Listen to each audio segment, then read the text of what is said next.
Aqui eu já trago os resultados para vocês, em que esse quadro ele mostra a concentração de CK em diferentes fases após o jogo, com valores descritos em média e desvio padrão, tá? Lembrando que a unidade é unidades por litro.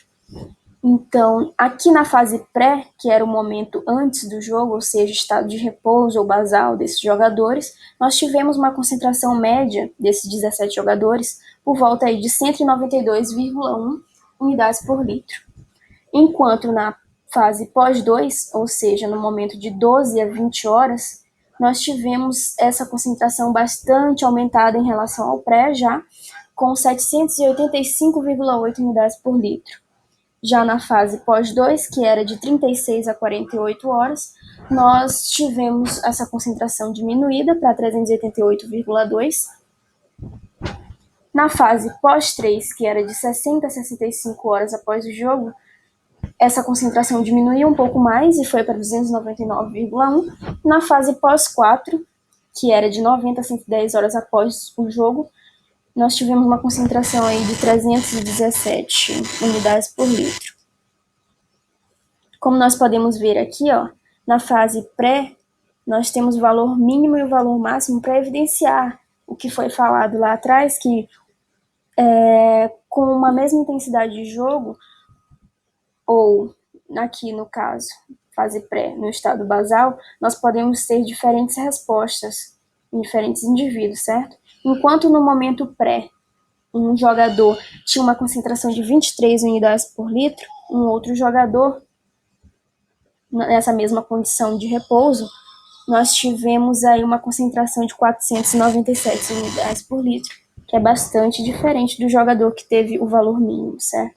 Nós podemos ver isso em todas as outras fases aqui, ó. Essa daqui é bem discrepante. Nós podemos ver aqui na fase pós-1, que é 12 a 20 horas após o jogo, um jogador que teve a concentração de 95,5 unidades por litro, enquanto o outro teve uma concentração de 1.580, né? Então, um valor bastante elevado. Aqui, possivelmente, este jogador já tinha um quadro que o treinador, no caso, tem que ter bastante atenção com ele. Nós podemos ver aqui na fase pós-2 também a mesma coisa, certo? Então, aqui nos resultados, nós temos um gráfico que dá para olhar melhor aqui o que a pesquisa trouxe para a gente como informação. Comparando a fase pré com todas as outras fases analisadas, nós podemos dizer que a concentração de CK foi maior em todas essas outras duas fases. Isso já era esperado, certo? Visto que a gente viu que aqui era uma situação de repouso, ou seja, ele não fez exercício. Então, evidentemente, essa concentração está menor. Nós podemos ver que após um exercício, essa concentração, ela sobe, certo? Então, em todas as outras fases, ela está maior do que a situação de repouso. Comparando a fase pós-2 com a pós-1, nós podemos ver que a pós-2, a concentração está menor do que na fase pós-1. Em uma outra análise, nós podemos ver também que a fase pós-2 foi maior que a fase pós-3 e pós-4. Outra observação aqui, bastante importante, é que as fases pós-3 e pós-4, elas não se diferem entre si, certo? Que estão no mesmo nível. Vamos às discussões desse artigo. Então, com as informações aqui, nós podemos ver que o pico de CK nesses jogadores foi na fase pós-1, que era de 12 a 20 horas após o jogo, certo? Então, aqui nesse pós-1 era o momento o dia de folga dos jogadores, certo? Então, aqui eles não realizaram treinamento, justamente porque já se sabe que nesta fase aqui, o pico de CK é grande, é alto. Nós podemos ver também que na fase pós-3, esse valor já retorna aos valores iniciais, sendo bastante semelhantes com a fase de repouso. Então, nessa fase aqui, nós podemos dizer que eles já estão recuperados. Aqui, entre esses dois intervalos de 20 a 60 horas, é importante dizer que os treinamentos eles têm que ser voltados para a recuperação desses jogadores, que favoreça a recuperação desses jogadores, certo? Aqui são os resultados mais evidentes, que sugeriu que a rotina de treinamento influenciou a cinética de remoção da CK. Quando a gente viu que na fase pós-1, que é a fase que bate com o dia de folga deles, eles não realizaram treinamento, e que na fase pós-1, pós-2 e pós-3, eles estavam realizando treinamento, e isso fez o pesquisador sugerir que a rotina de treinamento ela ajuda na remoção de metabólitos, no caso aqui da CK, né? Aqui eu trouxe alguns outros estudos que o artigo cita.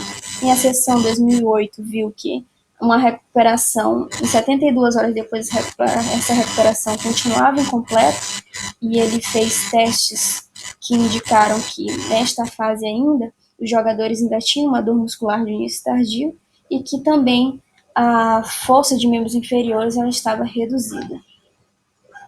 Um outro estudo, está aqui referenciado, diz que o pico de CK foi entre 48 e 72 horas, e traz também a informação que nessa fase houve uma diminuição no rendimento de testes de sprint e salto vertical, indicando a necessidade de maior tempo para a recuperação.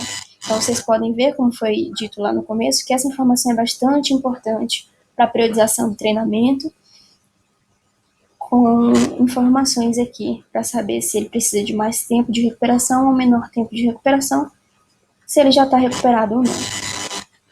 Um outro estudo analisou 2 jogos e viu que a distância percorrida, intensidade e atividade de alta intensidade não foram afetadas desse período para este período, o que também levou a concluir que esses jogadores precisam de um intervalo de recuperação maior.